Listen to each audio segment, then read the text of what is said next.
Olá, a partir de agora você acompanha mais um Univerciência, o primeiro programa brasileiro resultado da parceria entre TVs e instituições públicas de ensino superior nordestinas.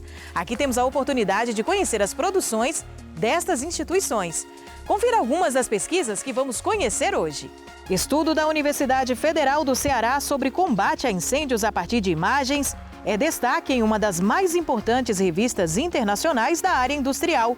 Universidade Federal do Rio Grande do Norte realiza o mapeamento das áreas de riscos de acidentes das falésias. E na Universidade Estadual da Paraíba, um levantamento sobre a literatura de cordel ajuda a identificar novos artistas.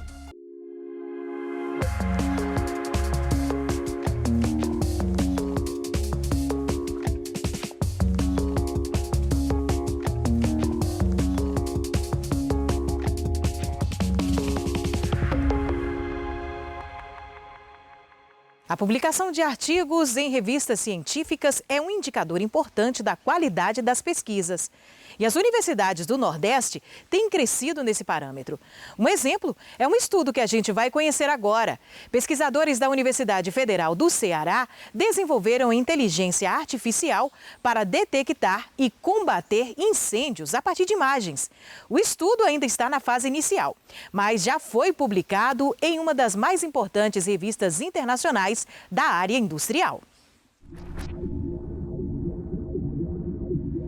Essa pesquisa, ela iniciou devido à grande demanda que tinha na mídia, mostrando incêndios florestais na Amazônia, no Pantanal e na nossa cidade, em Fortaleza, que foi no Parque do Cocó, certo? Que são incêndios outdoor com grande efeito devastador, principalmente devido ao vento, cidade litorânea, que o fogo espalha rapidamente. A pesquisa, ela partiu da ideia de detectar os incêndios florestais a partir de imagens.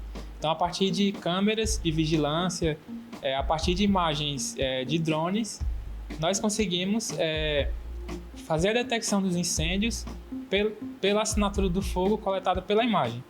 Então, nós conseguimos detectar a fumaça e a chama e assim conseguir detectar o incêndio de forma precoce. Então, quanto mais precoce, melhor será o combate, né?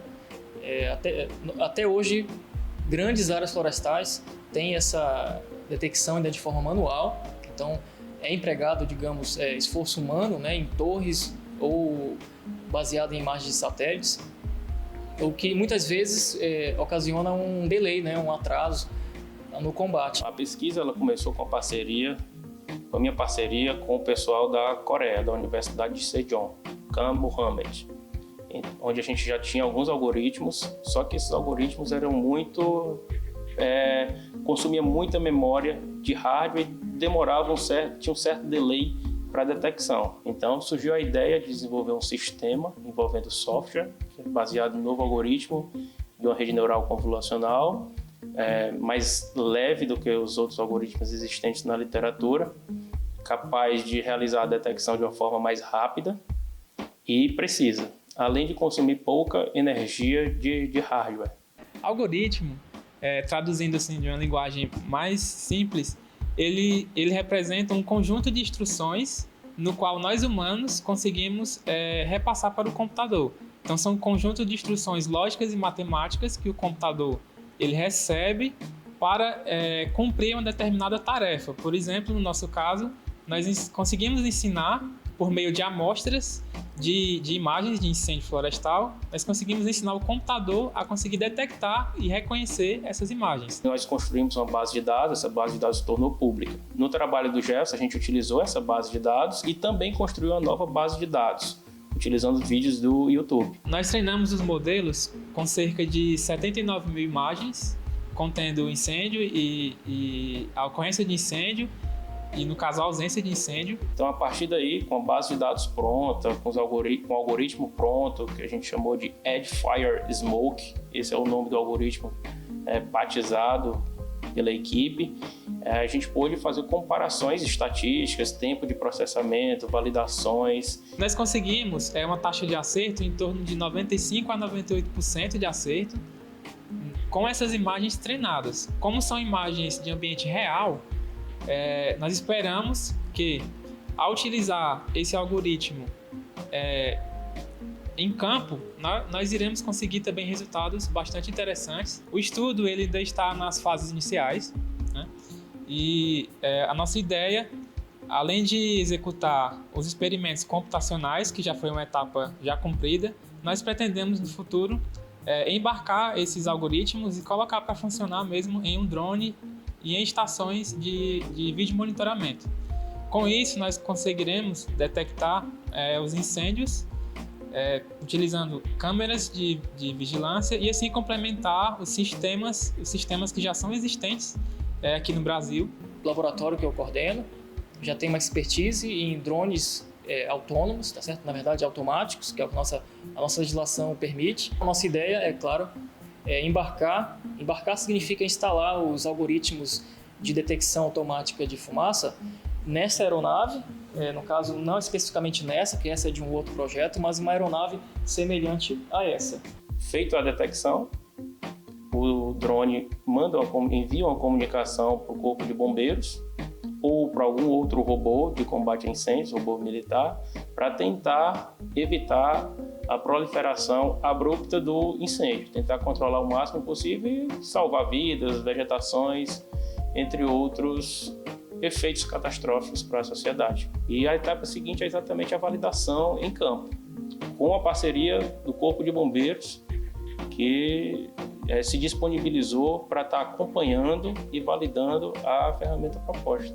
O Corpo de Bombeiros, em sua atividade, ele pode gerar demandas de pesquisa para a universidade. Então, quando a gente vê, né, a universidade trabalhando essa temática que pode ser aplicada na nossa atividade fim, né, na prevenção, até nas estratégias de combate, né?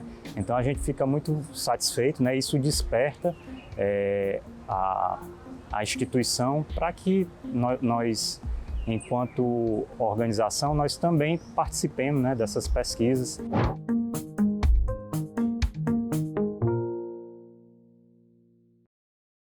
Uma pesquisa realizada pela Universidade Federal do Ceará e pela Universidade Federal do Rio Grande do Norte estuda e previne risco de acidentes nas falésias do litoral potiguar.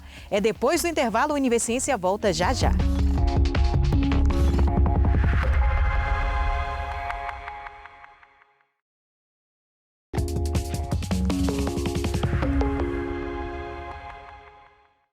As falésias são acidentes geográficos formados pelo choque das águas do mar nas rochas de uma costa muito inclinada. Acidentes em falésias podem ser mais comuns do que se tem notícia. É o que demonstra uma pesquisa realizada pela Universidade Federal do Ceará e também pela Universidade Federal do Rio Grande do Norte. Entre março e novembro de 2021, o projeto Falésias estudou 8 quilômetros desses paredões nas praias de Pipa e Barra da Tabatinga, no litoral do Rio Grande do Norte, e fez um mapeamento dos riscos. Drones, sensores e radares ajudaram a entender a dinâmica natural das falésias. Vamos conferir.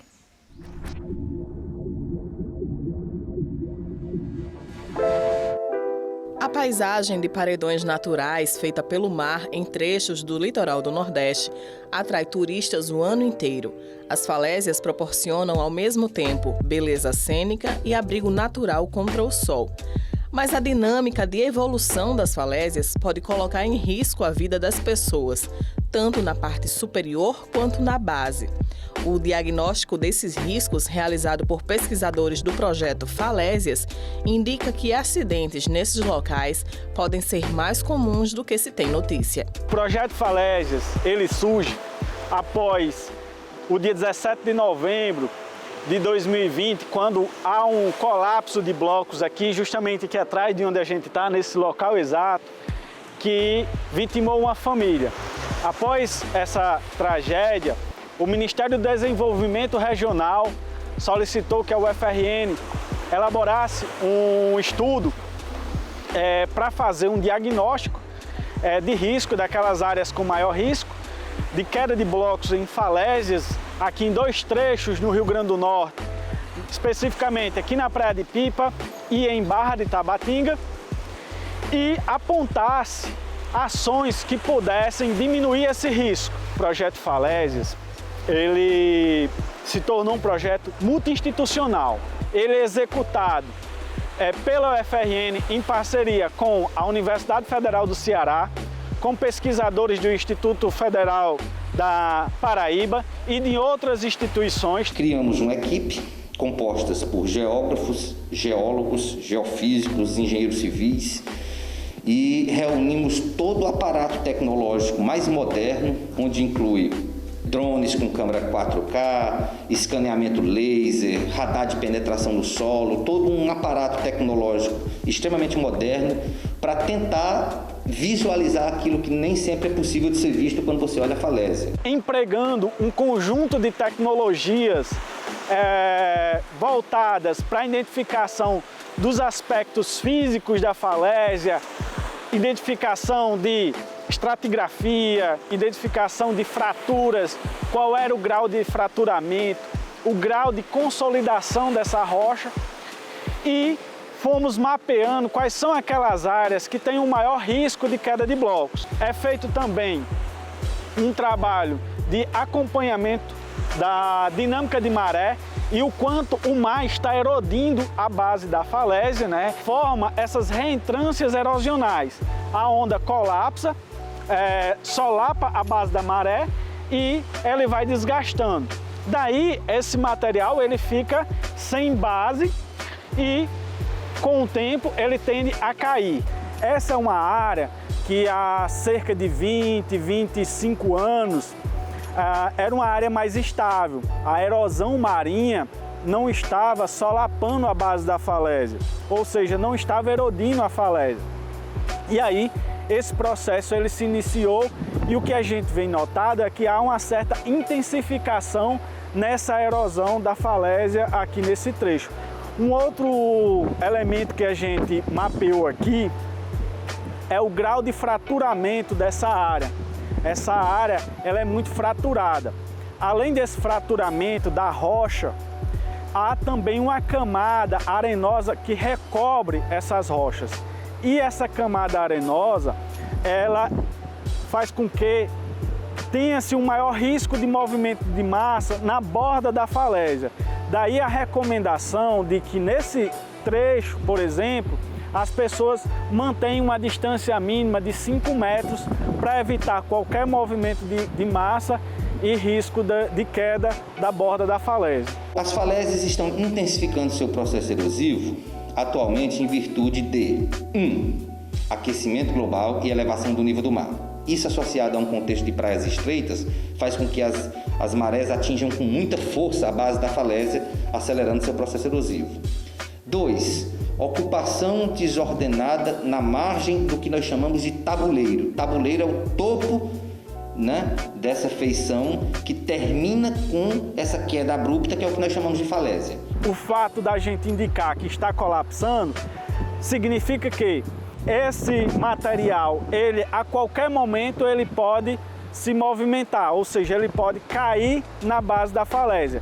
Como não é algo que seja matematicamente calculável quando vai ocorrer, então ele pode ocorrer agora, pode ocorrer daqui a 6 meses, pode ocorrer daqui a 1 ano, significa dizer que é uma área com risco de colapso. É necessário que se faça um trabalho de monitoramento dessas falésias a partir de então, para se estabelecer classes e mapas de risco de áreas que são mais instáveis e requerem maiores cuidados e áreas que são mais estáveis e aí são mais tranquilas para o turismo, digamos assim. E 2, é preciso disseminar a cultura do risco na atividade turística, mas com muita tranquilidade, sem prejudicar a atividade, né? É preciso que os operadores de turismo local, né, eles orientem o turista a não se arriscar. E aí a gente constituiu um relatório fazendo apontamentos com ações para mitigar, para diminuir esse risco de acontecimentos, de tragédias como já tivemos aqui.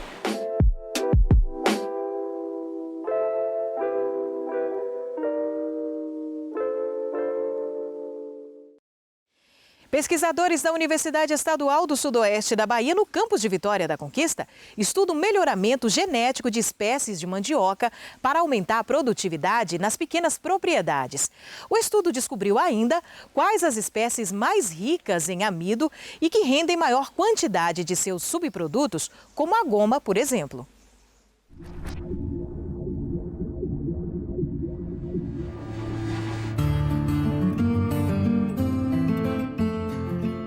A universidade desenvolve há mais de 20 anos esse projeto de melhoramento da mandioca, que iniciou com o professor Correia, já aposentado há alguns anos. E para atender uma necessidade dos produtores, não só da nossa região, mas de modo geral de todos os produtores de mandioca, que é aumentar o leque de opção que ele tem para escolher, para definir qual tipo de mandioca ou qual variedade ele vai plantar. A primeira linha é a introdução e avaliação de variedades. Então, através dos nossos parceiros, nós temos parcerias com associações e cooperativas da região e temos parceria também com a Embrapa, o Centro Nacional de Pesquisa de Mandioca e Fruticultura. Nós recebemos variedades que já são cultivadas em outros ambientes e que não foram testadas aqui em Conquista ainda, na nossa região sudoeste.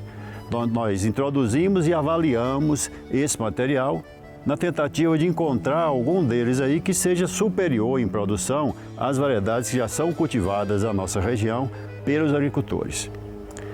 A outra linha é a produção de novos genótipos. A mandioca ela é multiplicada por pedaço do caule. Então, quando você corta o caule e planta, aquele indivíduo é um clone do primeiro. Então, não tem a variação, é a mesma variedade, é o mesmo material, produz do mesmo jeito. Mas ela também produz a semente botânica. Então nós coletamos a semente, cada semente dá origem a um novo indivíduo e estudamos essas sementes na tentativa de encontrar um indivíduo desse oriundo de semente que produza mais do que os materiais que são cultivados normalmente na região. No final do ano passado nós tivemos mais ou menos 100 plantas dessas de sementes, selecionamos umas 30 para continuar com os trabalhos de avaliação. A importância da gente estar fazendo esse trabalho de melhoramento genético é selecionar materiais produtivos, que têm um potencial produtivo, uma boa produtividade de raízes tuberosas, assim também como um bom potencial de teor de amido. A principal finalidade hoje que a gente faz aqui é para divulgar para os produtores da região sudoeste. Ela pode ser divulgada, como já vem sendo feita há algum tempo, por dias de campo. E elas são, geralmente a gente disponibiliza algumas manivas, alguns materiais que já foram testados para esses produtores, que têm uma boa produtividade. Elas estão aqui em fase de multiplicação para serem incluídas nos experimentos futuros. Do material que é variedade introduzida de outros locais, adaptados aqui na região, nós testamos mais ou menos 100 variedades e dessas 100, a poti branca e a verdinha demonstraram um melhor comportamento produtivo, produzindo em média 20% a mais do que a variedade Sergipe, que é a principal cultivada aqui na nossa região. Quer dizer, hoje os agricultores têm à disposição, além das variedades locais, essas duas variedades mais produtivas do que as tradicionais. Geralmente essa determinação de amido é feita pelo método da balança hidrostática.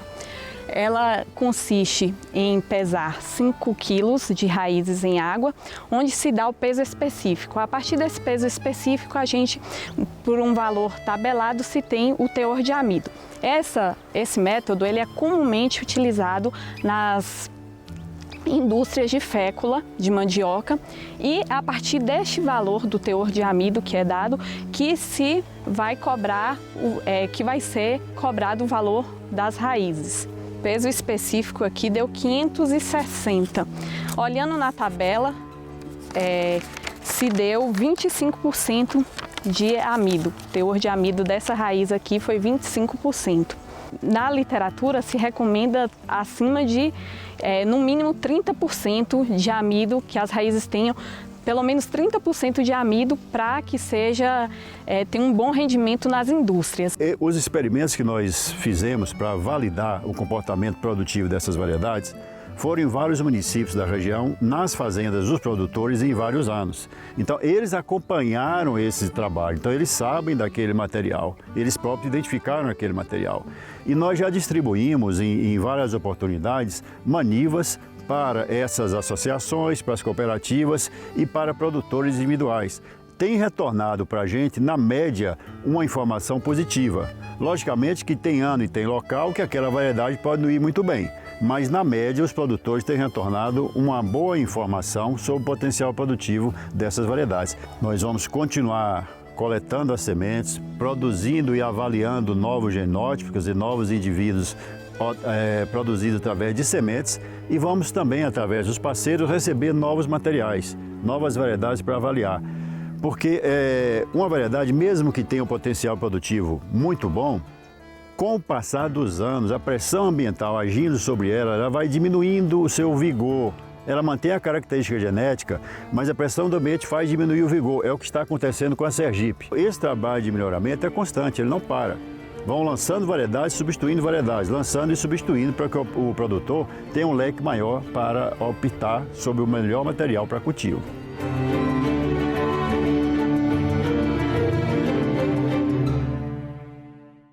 E no próximo bloco a gente acompanha o trabalho de pesquisadores da Universidade Estadual da Paraíba para mapear a produção de cordel e descobrir os novos cordelistas. Universiência volta já já.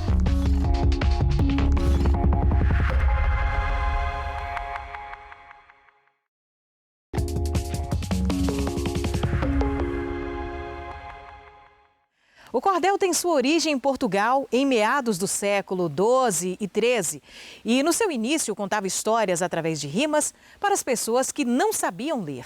De lá para cá, o estilo se popularizou e se tornou uma das marcas registradas da cultura do Nordeste. Pesquisadores da Universidade Estadual da Paraíba estão mapeando a produção de cordel para a descoberta e divulgação de novos cordelistas.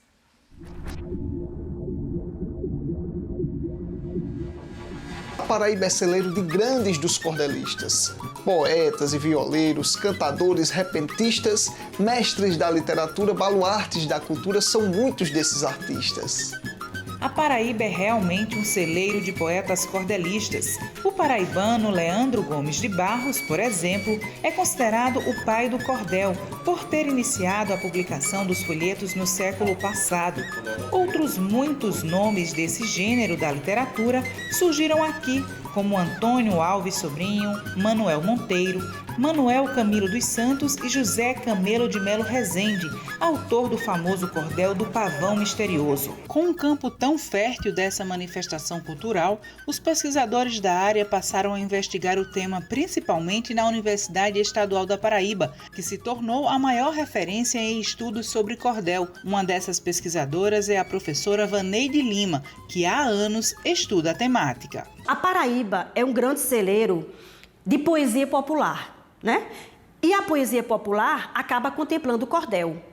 O cordel é poesia popular, mas nem toda poesia popular é o cordel, porque o cordel ele vai ter a questão do impresso, né? Através dos folhetos que são publicados, então você tem a questão do impresso e nem toda a poesia popular está representada no cordel. Você tem os repentes, tem os cantadores, né, populares. A professora está fazendo um levantamento sobre a produção dos cordelistas no estado. Esse é o aspecto fundamental. É que existem alguns produtores de cordel que não são conhecidos nem pela crítica, né, nem pelos críticos literários, nem pela própria universidade. Por quê? Porque são pessoas que têm uma produção ainda restrita e pouco divulgada. Então, o nosso trabalho, por exemplo, vem descobrindo alguns produtores de cordéis. Por exemplo, Davi Paixão é um poeta que a gente identificou lá, vizinho a Catolé do Rocha, onde o nosso projeto de iniciação científica tem uma abrangência. Quem é Davi Paixão? Quem é que conhece Davi Paixão, né? Quem lê os cordéis de Davi Paixão? Sou da terra do sol quente, onde nasceu Gonzagão, e também Lampião, que foi o cabra mais valente. Defendo toda essa gente com razão de defender. Não me envergonho de dizer que no Nordeste fui nascido, sou nordestino assumido com muita razão de ser. O sertão da poesia, do sol quente que aquece, do trovão que estremece, esse chão com alegria. de uma noite de cantoria com festejo e renovação, comemora-se o São João e a alegria vem de graça. Quanto mais o tempo passa, mais eu amo o meu sertão. A partir dessa identificação, nós resolvemos ampliar a proposta e hoje o projeto ele abrange não só Catalha do Rocha, mas Bom Sucesso, Brejo do Cruz, Brejo Santos e Riacho dos Cavalos. E nessa etapa nós já temos 3 cordelistas que são totalmente desconhecidos do público paraibano. Né? Então, são cordelistas que precisam ter sua obra divulgada e tornada pública. A professora destacou a riqueza cultural dos folhetos que falam sobre os costumes, história e geografia do Nordeste. O cordel ele traz a representação não só da história, da cultura, né, de personagens históricos do nosso país, mas traz também os nossos anseios, as nossas dores, o nosso cotidiano, que pode e sempre estar representado no cordel. Por isso que as nossas artes populares são matrizes que falam sobre costumes, que nos dizem sobre as crises, que descrevem o Nordeste e a cultura que nos veste em nossas vidas e raízes. O cordel é a nossa literatura por excelência, né? É aquilo que é mais substantivo do que a gente pode expressar enquanto arte falada, né? Já que advém da oralidade, e principalmente através da palavra. E estudar o cordel é fazer um estudo antropológico mesmo da história do homem do Nordeste. Para a professora Vaneide Lima, o cordel é um excelente artifício para ser trabalhado em sala de aula. Utilizar a literatura de cordel na sala de aula traz contribuições muito significativas para a formação de leitores, né? Então, não só formar leitores, mas, sobretudo, valorizar essa cultura tão importante que é nossa, que é nordestina, que hoje é patrimônio nacional brasileiro e, sobretudo, valorizar os aspectos regionais que estão representados na literatura de cordel. Então, a valorização da cultura nordestina, a valorização da poesia popular, que é tão rica no nosso meio, e aí sempre numa abordagem que valorize o cordel enquanto literatura. Enquanto manifestação literária, ele tem muito a contribuir, sim, para a formação de leitores, por exemplo, que é o meu viés, a minha preocupação como professora de literatura. E a gente percebe que os nossos alunos se identificam com essa literatura, porque eles se veem representados nessa cultura, porque ela está arraigada na nossa experiência através de toda uma tradição oral. A UEPB tem a maior coleção de folhetos de cordel do mundo. O acervo, com mais de 18 mil cordéis, fica na Biblioteca de Obras Raras Átila de Almeida, que tem títulos com mais de 100 anos. Obras muito raras, principalmente por causa do tipo de suporte do gênero, que é em papel jornal. A biblioteca é uma fonte de pesquisa para vários estudiosos e também contribui para o fato da UEPB ser uma das instituições com o maior número de pesquisas na área. Somente no Google acadêmico, quase 200 trabalhos fazem referência à Biblioteca Átila de Almeida. A gente tem muitos aspectos positivos em relação a esse panorama atual da literatura de cordel. Há novos poetas populares, né? Há novos produtores de literatura de cordel, sim. Então, eu acho que esse panorama vem, sim, se mantendo e se renovando. O cordel é a poesia que temos conhecimento. Com ela, cantamos glórias, lastimamos sofrimentos, construímos a história, refiguramos memórias, eternizamos momentos. E o Universiência de hoje fica por aqui.